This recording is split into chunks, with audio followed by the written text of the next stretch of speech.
வணக்கம் நண்பர்கள். தமிழகத்தினுடைய அடுத்த பொம்மை முதல்வராக முதலமைச்சர் அப்படிங்கிற பேரில் நடிகர் விஜய் அவர்கள் வரப்போகிறார். அதை பற்றி சுருக்கமாக பார்க்கலாம். வீடியோவுக்கு சப்ஸ்கிரைப் பண்ணி சேனலுடைய வளர்ச்சிக்கு உதவுங்க. கூடவே பெல் பட்டனை ஆன் பண்ணி வைங்க. அப்போ தான் சேனலில் போடுற வீடியோ உங்களுக்கு நோட்டிஃபிகேஷனில் கிடைக்கும். இப்போ வீடியோவுக்கு போகலாம். தமிழக முதல்வர் மு.க.ஸ்டாலின் அவர்கள் தான் இப்பொழுது பொம்மை முதல்வர் என்று விமர்சித்துக் கொண்டிருக்கிறார்கள். அது ஒரு தவறான கருத்து. முதலமைச்சர் மு.க.ஸ்டாலின் அவர்கள் ஒரு 75 வயதிலையும் ஒரு இளைஞனை போல உடல்நலம் இல்லைன்னா கூட மிக சுறுசுறுப்பாக வலம் வந்து கொண்டிருக்கிறார், இயங்கிக் கொண்டிருக்கிறார்.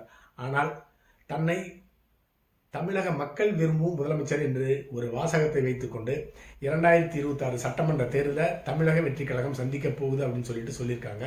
அப்படி முதலமைச்சராக நடிகர் விஜய் அவர்கள் தேர்ந்தெடுக்கப்பட்டால் அவர்தான் தமிழகத்தினுடைய பொம்மை முதலமைச்சராக வரப்போகிறார். காரணம் என்ன அப்படின்னு பார்த்தீங்கன்னா, மக்களுக்கும் நடிகருக்கும் உண்டான வித்தியாசம் நன்றாகவே தெரிகிறது. மக்களோடு மக்களாக இன்னும் விஜய் அவர்கள் காட்சியளிக்கவில்லை.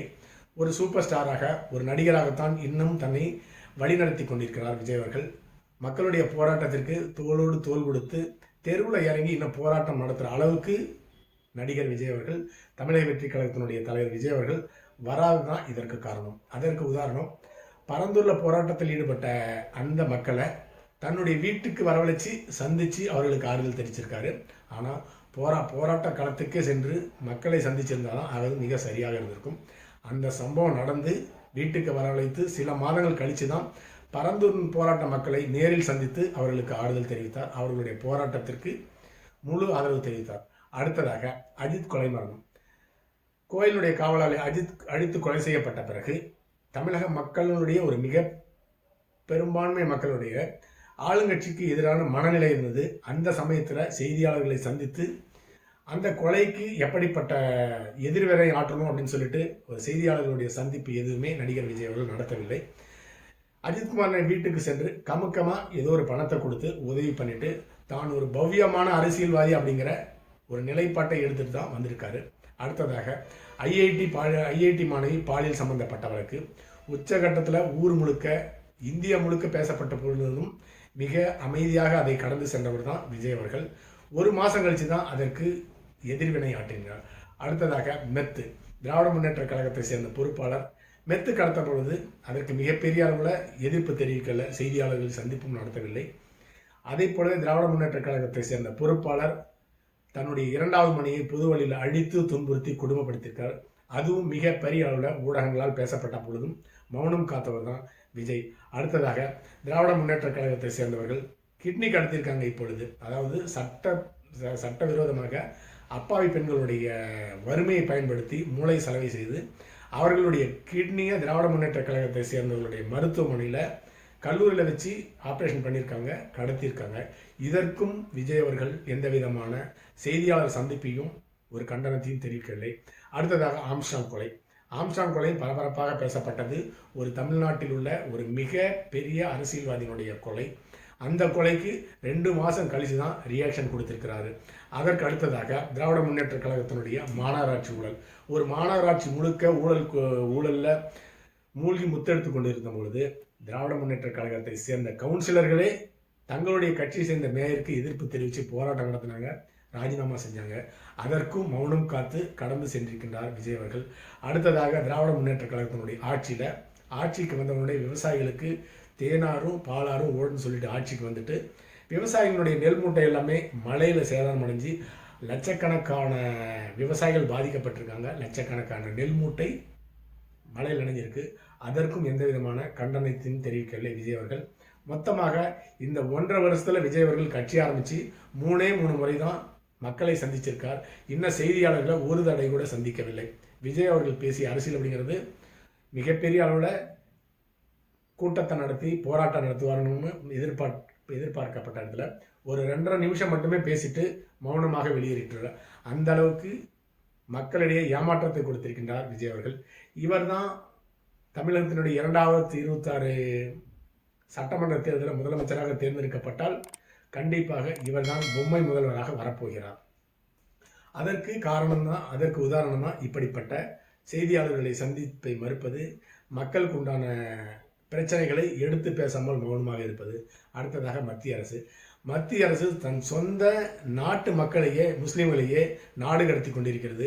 இந்த நேரத்திலையும் வாயை திறக்காம அமைதியாக இருக்கிறாரு. 80,000 கோடி ரூபாய் செலவு பண்ணி மத்திய அரசு ரோடு போட்டிருக்காங்க. அந்த ரோடு மழை பெஞ்ச ஒரே மாதத்துக்குள்ளார மொத்தமாக இடிந்து சேதாரம் அடைஞ்சிருக்கிறது. அதில் ஊழலே 80,000 கோடி ரூபாய், சாலை திட்டத்தில் 40,000 கோடி ரூபாய் ஊழலே நடந்திருக்கிறது. அதையும் வாய் திறக்க மறுக்கின்றார். மத்திய அரசு ஆட்சிக்கு வந்ததுனால விலைவாசி விண்ணை முட்டும் அளவிருக்கிறது. டீசல் பெட்ரோல் விலை ஏறி போச்சு.